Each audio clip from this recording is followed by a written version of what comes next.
것이 성탄이 다가와서 좋은 점입니다. 저희 교회야 성경이 예수 그리스도를 말씀하고 있어서 예수님을 부지런히 말하는 교회이긴 하지만 무더운 여름철에 콜라 한 잔을 마시면 더 갈증이 나서 더 그 갈증이 심해지는 것과 마찬가지로 예수 그리스도에 대해서 알면 알수록 더 알고 싶은 마음이 우리에게는 일어나는 겁니다. 세상의 분위기가 어떻든지 간에 우리는 더욱 좀 예수님에게 집중하는 것이 옳은 일이겠죠. 예수님께서 십자가에 달리실 때 예수님 옆에는 강도가 두 사람이 함께 달렸습니다. 그 중에 한 강도는 예수님을 향해서 이렇게 말했습니다. 네가 그리스도가 아니냐? 너와 우리를 구원하라. 십자가에 매달린 그리스도가 구원하는 능력이 없다는 말이죠.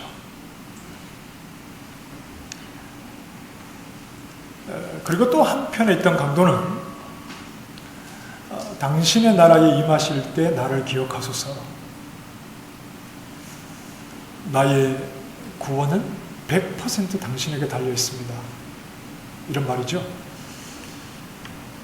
예수 그리스도가 십자가에 달리셨는데 십자가에 달리신 예수 그리스도를 어떻게 보느냐는 이 두 강도가 말해주는 것과 동일합니다.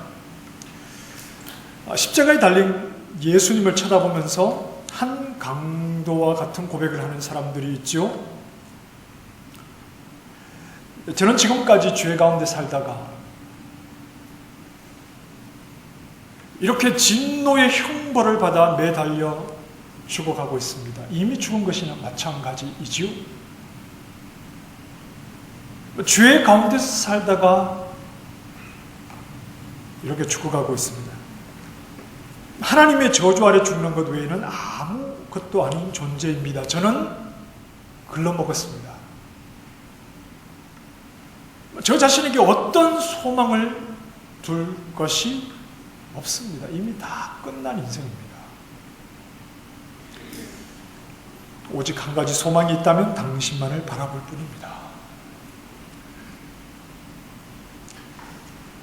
이 영혼에 대해서 예수님은 이렇게 말씀하시죠. 오늘 내가 나와 함께 낙원에 있으리라.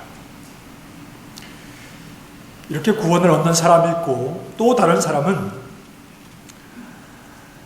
예수님께서 십자가에 매달리신 것을 알고 있습니다. 정말 십자가에 달린 예수를 바라보는 것으로만, 정말 십자가에 매달리신 예수 그리스도를 바라보는 것으로만 자신이 구원 얻는 충분한 조건이 되는지에 대해서는 확신이 없는 사람입니다. 예수님이 십자가에 달린 것을 다 알고 있고 한 강도가 그 십자가에 달리신 예수님을 바라보고 말했던 것처럼 십자가에 달리신 예수님을 바라보지만 그러나 십자가의 예수님이 자신을 구원할 수 있는 유일하고도 충분한 조건이 된다는 사실을 확신하지 못하는 이런 사람들이 있습니다. 예수님께 모든 소망을 두지 못하지요. 그래서 십자가에 달리신 예수님을 바라보지만 다른 것에서 뭔가 소망을 두려고 하는 겁니다. 다른 방법을 찾고자 하는 사람들입니다. 그게 자기 자신일 수 있다는 겁니다. 자기 자신에게 희망을 두고 내가 더 나은 사람이 되어야지, 내가 선을 더 많이 행해야지, 내가 더 많이 기도해야지, 내가 더 착한 일을 많이 해야지, 거기에 구원의 가능성이 혹시 있을까? 십자가에 달리신 예수 그리스도를 바라보면서도 자기 자신에게 집중을 하는 사람들이죠. 그러나 자신에게는 이미 형벌이 선언되었다는 사실, 이미 예수 그리스도, 십자가에 달리신 예수 그리스도만을 바라보지 않는 그 강도에게는 이미 형벌이 선언되었다는 사실입니다. 이미 죽어가고 있을 뿐입니다. 그는 예수님 앞에서 죽기 위해서 있을 뿐입니다. 성경은 허물과 죄로 죽었다고 과거형으로 말하죠. 변하지 않는 사실이기 때문에, 흔들리지 않는 사실이기 때문에 허물과 죄로 죽었다. 십자가에 달린 한편의 강도가 죽는 거 말고 다른 소망이 있나요?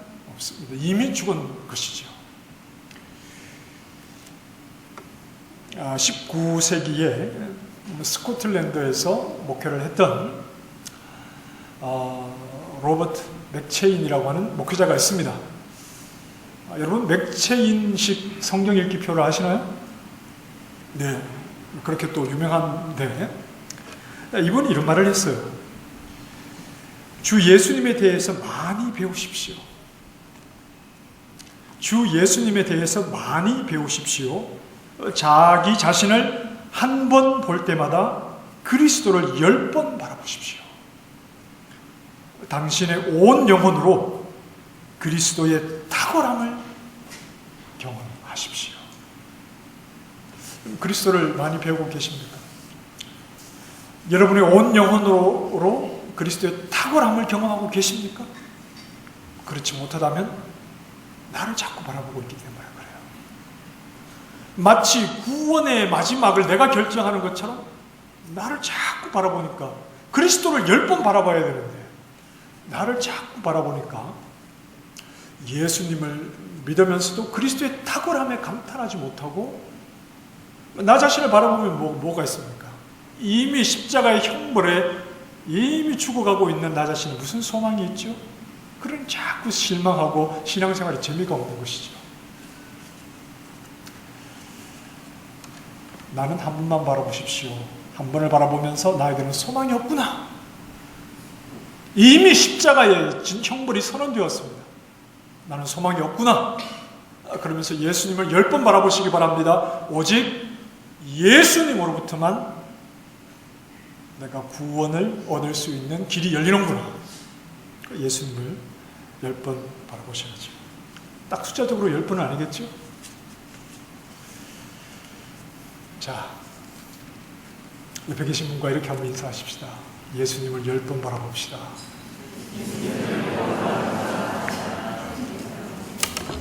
예. 우리가 주님을 믿는 믿음 안에서 뭔가를 해야 한다는 것은 좋은 것이죠. 그리고 믿음 안에서 변화가 되는 것은 당연히 그렇게 되어야 하는 것입니다. 그러나 그런 것을 구원의 근거로 삼으려고 해서는 안 됩니다. 내가 예수님 안에서 변화된 것을 구원의 근거로 삼으려고 해서는 안 됩니다. 그러기에는 너무나 약한 것이 우리는 언제나 좋은 모습을 보이지 못하기 때문에 그렇습니다. 우리에게 변화된 모습이 있는 것은 사실이나 그 변화된 모습이 늘 일정한 것은 아니기 때문에 그래요. 그리고 내가 생각할 때 조금 변화되었지만 그 정도가 하나님을 만족시킬 수 있다는 생각도 우리는 좀 해봐야 합니다. 그런 것을 우리의 구원의 근거로 삼는다면 혹 좋을 때는 좋으나 변화되었다가 또 우리의 본성이 드러날 때가 있지 않습니까? 그러면 그때는 또 구원이 흔들려야 됩니다. 그러니까 나를 바라봐서는 답이 나오지 않아요.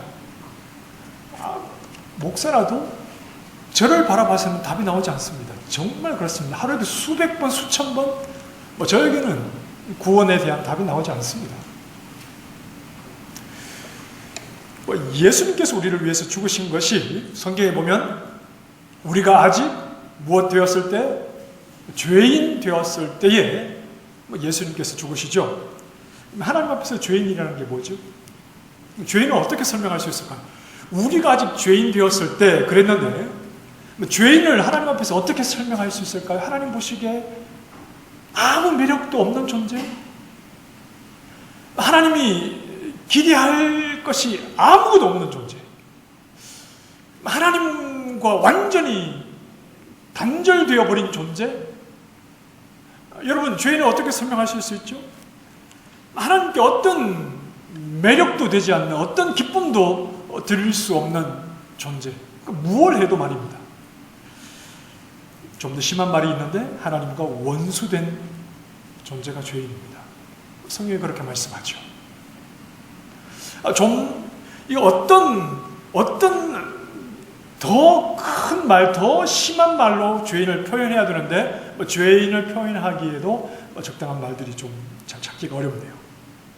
하나님이 죄인에게, 원수된 죄인에게, 하나님의 원수인 죄인에게 어떤 기대도 가지지 않으십니다. 자, 여러분 한번 잘 생각해 보시기 바랍니다. 자, 이런 죄인을 하나님이 사랑하셔서 구원하시고 하나님을 아버지라 부르는 하나님의 자녀를 삼으신 이유가 뭐라고 생각하십니까? 여러분 잘 한번 생각해 보십시오. 우리가 아직 죄인 되었을 때에 예수님이 십자가에서 죽으십니다. 우리를 사랑하셔서 이런 죄인을 죄인 되었을 때 우리를 사랑하셔서 하나님의 자녀 삼으시고자 하신 하나님의 그 이유가 뭘까요?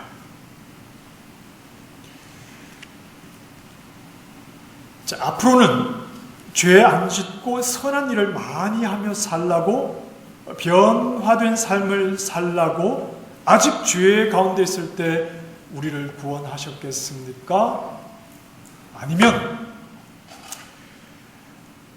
구원받을 가치와 가능성이 전혀 없는 죄인인 나를 구원하심으로 우리가 이해할 수 없는 놀라운 구원의 은혜를 입어 그 은혜가 얼마나 놀랍고 크고 엄청난지 하나님 이루어내시는 일에 감동하고 홀로 그 일을 이루신 하나님을 자랑하라고 우리가 죄인 되었을 때 우리를 구원하셨을까요? 그 어느 것이 더 근본적인 이유입니까? 어느 것이 더 큰 이유입니까? 단지 죄인을 변화시켜 더 선하게 살도록 하는 것이 목적이라면 죄인 중에 좀 골라야 되지 않겠습니까? 죄를 좀 적게 짓는, 골라서 훈련을 시켜야 되겠죠. 죄인입니다. 죄인은 노아 홍수를 통해서 보여주셨던 것처럼 한 번에 그냥 쓸어버리는 그런 가치 없는 존재들입니다. 그래서 이들을 통해서 뭔가 좀 죄를 안 짓고 조금 더 선한 행실을 하기 위해서 구원하셨다면 아주 대단한 훈련을 시켜야 되겠죠. 죄를 좀 적게 짓는 사람들만 뽑아서 구원해야 되지 않겠습니까? 그러나 기독교의 구원은 누구를 구원합니까? 죄인 중에 괴수를 구원하는 게 기독교의 구원이죠. 자, 이 두 가지를 따로 떼어 놓을 수는 없겠죠. 죄 가운데서 구원받은 자는 당연히 죄를 멀리하게 되어 있습니다. 당연히 죄 가운데 구원을 얻은 자는 선한 행실을 행하게 되어 있습니다. 하지만 우리가 아직 죄인 되었을 때에 예수께서 십자가에 매달리셔서 우리의 저주를 대신 받으셨다는 것은 죄인이라는 완전히 소망 없는 자에게 베푸신 구원의 은혜와 하나님의 사랑이 얼마나 크고 설명할 수 없잖아요. 우리가 이해할 수 없잖아요. 얼마나 크고 대단하고 놀랍고 감동적이고 감사한 일인지를 우리가 고백하게 하는 것이죠. 이것이 더 큰 이유가 아니겠습니까? 그래서 우리는 주님을 사랑하는 마음으로 살아가게 되는 것이죠. 주님을 사랑하는 마음으로 살아가는 겁니다. 우리는 선한 행실을 하기 위해서 살아가기 전에 죄 가운데 나를 구원하신, 나를 사랑하신 하나님을 사랑하는 마음으로 살아가는 자들이죠. 그 안에 모든 답이 있습니다. 주님을 사랑하면 됩니다. 다른 것 없습니까? 없습니다. 주님을 사랑하면 되죠. 주님을 사랑하지 않고 다른 것 아무리 많이 해봐야 아무 소용이 없어요. 우리가 하는 모든 것은 주님을 사랑하는 사랑의 고백일 뿐입니다. 주님의 구원의 은혜에 감격해서 주님을 사랑하니 주님께 순종을 하는 것이죠. 내가 좋아하는 사람이 무슨 말을 하면 막 들어주고 싶잖아요. 눈에 넣어도 아프지 않은 우리 손자 손녀가 한마디 하면 할아버지가 그냥 막 백추를 10초에 날려가지고 막 필요한 거 사주지 않습니까? 내가 좋아하는. 그럼 내가 싫어하는 사람은 무슨 올바른 말을 해도 막 딴지를 걸고 싶잖아요. 막 딴지를 걸고 싶고 막 반대하고 싶고, 주님께 우리가 순종하는 것은 주님을 사랑하기 때문에 그렇습니다. 그래서 지난주에도 강조했지만 내 마음속에 주님을 사랑하는 마음이 있느냐 하는 것이 신앙의 전부이죠. 여러분 주님 사랑하십니까? 아멘을 이렇게 하지 마시라고 그랬습니다. 다시 물으면 아멘 하려고 지금 벼르고 계시죠? 안 묻겠습니다. 보이지 않는 주님을 사랑한다는 것, 이것이 세상과 우리를 구별하는 가장 분명한 차이죠. 착하게 사는 사람은 예배당 밖에도 얼마든지 있습니다. 선한 일을 행하는 사람은 얼마든지 세상에도 많습니다. 그러나 기독교에만 구원이 있는 이유를 우리가 지난 시간에 말했던 것처럼 예수 그리스도를 통해서 베푸신 하나님의 놀라운 사랑을 입어 하나님을 사랑하는 사람들은 우리뿐입니다. 그래서 우리는 하나님께 순종하는 것이지 착하게 살려고 예수 믿는 것 아닙니다. 주님을 사랑하는 마음이 없는 순종의 강요는 율법의 정신도 아니죠. 율법을 지키는 것도 하나님을 향한 사랑의 표현이었습니다. 예수님께서 율법과 선지자의 두 강령이라는 말은 큰 줄거리란 말입니다. 구약의 율법과 선지자의 두 강령이 뭐라고 그랬죠? 하나님을 사랑하고 내 이웃을 사랑하는 것이죠. 하나님을 사랑하니까 내 이웃을 사랑하게 되는 것인데요. 하나님을 사랑하는 것이 우리 신앙의 전부입니다. 그 사랑은 어디에서 오느냐 하면 죄인인 나를 하나님의 원수되었던 죄인인 나를 값없이 사랑하시고 구원해 주신 그 구원의 은혜에 감격할 때 하나님을 사랑하게 되는 것이죠. 그래서 내가 변화되거나 내가 변화되었기 때문에 구원을 확신하려고 하지 말고, 우리의 변화는 완벽하지 않아요. 예수 믿고 지금까지 완벽하지 않았는데 죽기 전에는 한번 완벽해 보시겠습니까? 한번 완벽해서 되겠습니까? 내가 완벽하지 않아도, 내가 완벽하게 변화되지 않아도 완벽하게 변화되지 않은 것 때문에 더욱 예수 그리스도를 바라보는 자에게 누가 구원이 없다고 말하겠습니까? 내가 좀 완벽해졌다고 누군가를 판단하게 되고 내 마음에 교만이 일어나면 그건 오히려 자기 의로 가겠죠? 그런 완벽함은 하나님 우리에게 원하시는 것이 아니겠죠. 그것이 아니라 비록 내가 예수를 믿고 내 삶의 변화가 완벽하지 못하다 하더라도 그러한 나의 모습에 안타까워하면서 더욱 예수 그리스도를 바라볼 때 십자가에 달린 강도가 예수 그리스도에게만 구원의 소망을 두었던 것처럼 내가 넘어지고 나에게 소망 없음을 또 고백하며 그 자리에 털썩 무릎을 꿇고 예수 그리스도의 대속의 은혜 외에는 소망이 없습니다. 이런 영혼이 구원을 얻는 영혼 아닙니까? 그러니 예수 믿고 그 변화된 것이 완벽하지 못하다고 해서 너 구원받지 못했다, 이렇게 함부로 판단하는 것은 굉장히 조심해야 될 일입니다. 내가 얼마나 완벽하냐보다 내가 얼마나 간절하게 예수 그리스도의 십자가 그 대속의 은혜만을 바라보고 있느냐, 이것이 구원을 결정하기 때문에 그렇죠. 소망 없는 나는 한 번만 쳐다보시고 예수님을 자꾸 쳐다봐야 됩니다. 당신의 나라에 이를 때에 나를 기억하소서. 십자가에 달리신 예수님은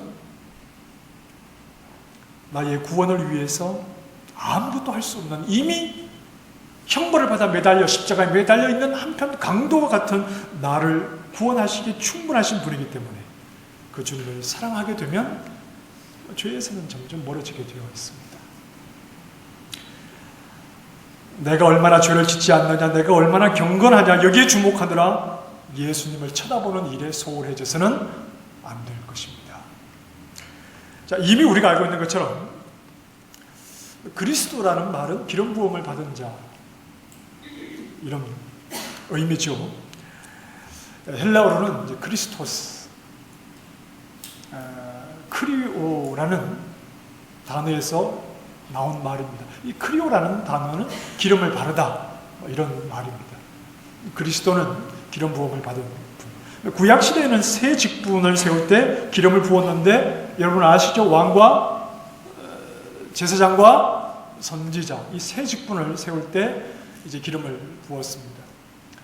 예수가 그리스도 기름 부음을 받은 자시라는 것은 복습 차원에서 예수 그리스도가 이 구약의 새 직분을 다 성취하시는 분이라는 말이죠.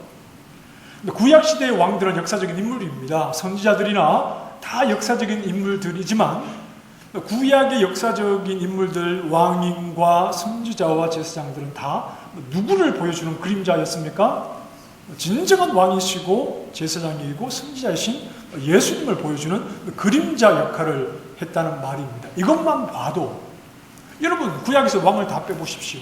왕과 왕이 했던 일을 다 빼시고 선지자와 선지자가 했던 일을 다 빼보십시오. 제사장과 제사장이 했던 일을 다 빼보십시오. 그럼 구약에 뭐가 남을까요? 이것만 봐도 구약이 누구를 말합니까? 예수님을 말하고 있는 겁니다. 구약은 예수님을 말하고 있죠. 자, 그런데 예수께서 그리스도가 되심으로 성취하는 세 가지 칭호에는 우리에 대한 심판의 의미가 그 속에 들어있다고 그랬습니다. 예수님께서 구약에서 그림자로 보여줬던 세 가지 이 직분을 성취하시게 되므로 우리에게는 심판이 선언되는 것이라고 말했습니다. 첫째는 그리스도가 우리의 왕이 되신다는 것은 우리의 반란을 제압하시는 분이다. 우리의 반란을 제압하는 분이다. 그리스도가 우리의 제사장이 되신다는 것은 우리의 죄 때문에 우리가 죄 때문에 죽음 마땅한 자인 것을 희생제물의 죽음을 통해서 보이신다는 것이죠. 그리스도가 우리의 선지자인 것은 우리의 무지를 드러내시는 겁니다. 우리가 다 알고 있다면 선지자가 필요 없겠죠? 선지자는 하나님의 뜻을 선포하고 가르치는 일인데 예수 그리스도가 우리의 선포자가 되신다는 것은 우리의 무지를 드러내는 것입니다. 우리에게는 우리를 살릴 만한 올바른 지식이 없습니다. 내 영혼을 살릴 만한 올바른 지식이 없습니다. 자, 성경을 한 줄 볼 텐데 에베소서 4장 18절 말씀 화면을 보시고 한번 읽어보십시다. 시작. 그들의 총명이 어두워지고 그들 가운데 있는 무지함과 그들의 마음이 굳어짐으로 그들은 죄인을 가리킵니다. 우리가 흔히 자연인이라고 말하죠. 성령의 특별한 역사가 없이는 하나님을 알지 못하는 죄 가운데서 태어나서 죄 가운데 살다가 죽어버리는 모든 사람들을 말합니다. 이들은 다 무지합니다. 그 무지함이 어떤 결과를 가져오느냐 하면 하나님의 생명의 하나님께 나아가는 길을 알지 못하는 겁니다. 영적 지식이 없어요. 하나님의 생명으로 나아가는 자신이 죽었다는 사실을 몰라요. 생명의 하나님께 나아가는 지식이 없습니다. 자, 무지라고 하는 것은 과정을 말하는 것이 아닙니다. 세상의 모든 사람들이 무지했다라고 할 때 이건 과정을 말하는 것이 아니라 결과의 상태를 말하는 것입니다. 자, 어린아이가 있습니다. 어린아이가 한 10살쯤 된 어린아이가 있다고 칩시다. 키가 크진 않겠죠?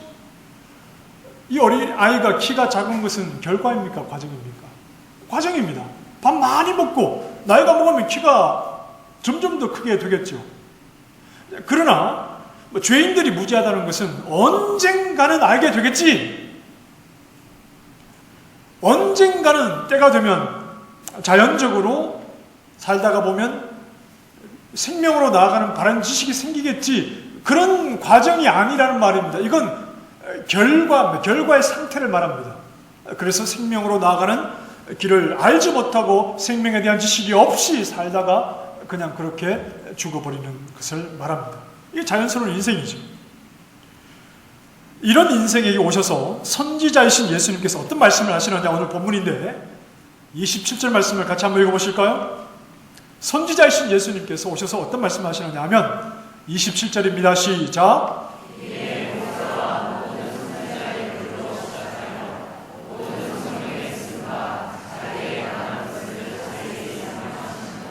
선지자로 오신 예수님께서 무엇을 가르쳐 주십니까?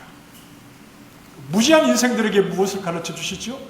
생명으로 나아가는 길을 알지 못하는 자들에게 무엇을 가르쳐 주십니까? 다른 것을 말씀하시는 것이 아니라 예수님 자신을 말씀해 주고 계십니다. 이에 모세와 모든 선지자의 글로 시작하여 모든 성경에 쓴 바 자기에 관한 것을 자세히 설명하시니라. 모세의 글은 우리가 잘 아는 대로 창세기부터 신명기까지 5권이죠. 유대인 지파 가운데 이 사두개파는 이 모세 오경만을 하나님의 말씀으로 받아들였죠. 율법만을 하나님의 말씀으로 받아들여서 율법에는 부활에 대한 말씀이 없으니까 부활은 없다. 이렇게 사두개인들은 부활을 믿지 않았죠. 모든 선지자들이 한 말이 모세가 이 5권의 책을 통해서 그리고 모든 선지자들이 한 말이 예수님에 대해서 말했다는 것입니다. 예수님 앞에 있었던 모세와 선지자들이 하나님의 뜻을 수없이 그 시대에 전했는데 그들이 전한 말이 앞으로 오실 예수 그리스도와 그분이 이루실 놀라운 구원의 사역에 대해서 끊임없이 선포했다는 말입니다. 그리고 이제 그들을 통해 주신 말씀인 기록된 성경을 가지고 진정한 선지자이신 예수님께서 오셔서 누구에 대해 말씀하실까요? 예수님 자신에 대해서 가르치시는 겁니다. 예수님께서 공생의 사역 동안 가르치신 내용은 하나님 나라인데 하나님 나라는 바로 예수님 자신입니다. 예수님이 오심으로 이 땅에 하나님 나라가 임하게 되었지요. 예수님은 구약이 말하신 분이면서 예수님께서 오셔서 선포하신 것은 예수님 자신입니다. 성경은 우리를 착하게 살도록 하기 위해서 도덕적인 말씀을 기록한 것이 아닙니다. 오랫동안 우리 앞서 살았던 사람들이 그들의 지혜를 모아 사람의 지혜를 가르쳐주는 책도 아닙니다. 성경은 누구를 우리에게 가르쳐줍니까? 예수님. 예수님을 우리에게 가르쳐줍니다. 성경 전체에 예수 그리스도가 기록되어 있죠. 그래서 기독교를 누구라고 말합니까? 예수 그리스도라고 말하는 겁니다. 따라서 합시다. 기독교는 예수 그리스도. 기독교는 예수 그리스도입니다. 기독이라는 말이 그리스도를 가리키는 한자로 표현한 말입니다. 기독교, 그리스도교, 예수 그리스도. 참 선지자이신 예수님께서 오셔서 우리에게 예수님 자신을 말씀해 주시면 그동안 무시했던 우리가 깨닫게 되는 것이죠.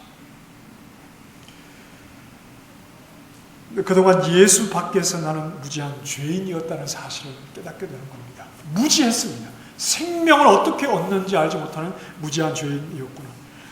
하나님의 생명과 아무런 관계가 없는 그런 죽은 자여 하나님의 원수였구나. 이미 죽은 나에게서 구원이 나오는 것이 아니라 나를 구원하기 위해서 오신 예수님만을 바라봐야 하는구나. 그리스도를 의지하고 사랑하고 소중히 여기며 그리스도를 보내셔서 나를 구원하시는 하나님의 사랑에 감사하고 감격하는 삶을 우리가 살아가게 되는 것입니다. 하나님의 구원의 은혜에 감사하고 감격해서 나의 전 인격으로 하나님을 향한 사랑을, 하나님에 대한 사랑을 고백하는 것 외에 기독교 신앙의 내용은 없습니다. 예배당을 짓는 것, 선교사를 파송하는 것, 사회 봉사를 하는 것, 그것 자체가 의미 있습니까? 아닙니다. 하나님을 향한 사랑의 표현을 우리 전 인격으로 하는 것이죠. 우리의 몸을 드리고, 우리의 물질을 드리고, 우리의 시간을 드리고, 그렇게 하면 하나님이 나에게 복을 주시니까가 아니라 하나님의 사랑을 알았으니까, 하나님의 사랑을 알았으니까 하나님께 나를 드리는 겁니다. 자, 다시 한번 점검하십시다. 내가 예수 그리스도를 만난 때가 언제인지를 생각하십시다. 무지한 나에게 오셔서 자신을 십자가에 내어주심으로 예수님을 말씀해 주신 때가 언제인지를 생각하십시다. 내가 예수님을 언제 만났습니까? 내가 아직 쌩쌩할 때가 아니었습니다. 나에게는 아직도 살만한 소망이 남아있을 때가 아니었습니다. 십자가에 달린 강도와 같이 이미 하나님의 진노와 형벌에 아무런 소망이 없을 때, 그때 우리는 예수님을 찾아오셨고, 그때 무지했던 우리에게 어떻게 우리가 생명으로 나아갈 수 있는가, 그 길을 우리에게 보여주셨죠. 예수님 자신을 말씀해 주심으로 말입니다. 내가 아직 죄인 되었을 때에, 이 말은 십자가에 달려있던 강도의 상황과 똑같다고 이해하시면 됩니다. 이미 하나님의 진노 속에 끝났습니다. 내가 아직 죄인 되었을 때에 십자가에 자기 아들을 내어주심으로 나를 얼마나 사랑하시는지 그 사랑을 확실하게 보여주셨지요. 오직 예수 그리스도에게만 소망을 두시기 바랍니다. 오직 예수 그리스도에게만 소망을 두시기 바랍니다. 선지자이신 예수 그리스도가 자신에 대해 기록한 성경을 우리에게 성령을 통해, 그의 영을 통해 깨닫게 하실 때에 예수 그리스도만을 바라보는 참 지식이 우리에게 생기는 줄 압니다. 그 참 지식을 가지고, 생명으로 나아가는 그 참 지식을 가지고 예수 그리스도만을 바라보는 하나님의 생명에 참여하는 모든 백성들이 되어야 되겠습니다. 무지한 우리를 불쌍히 여기셔서 우리에게 성령을 충만하게 하셔서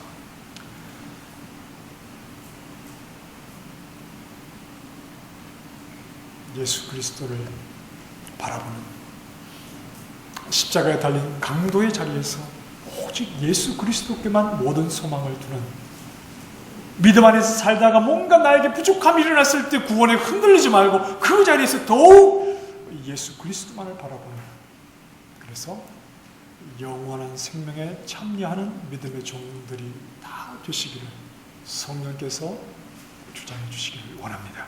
기도하겠습니다. 우리가 아직 죄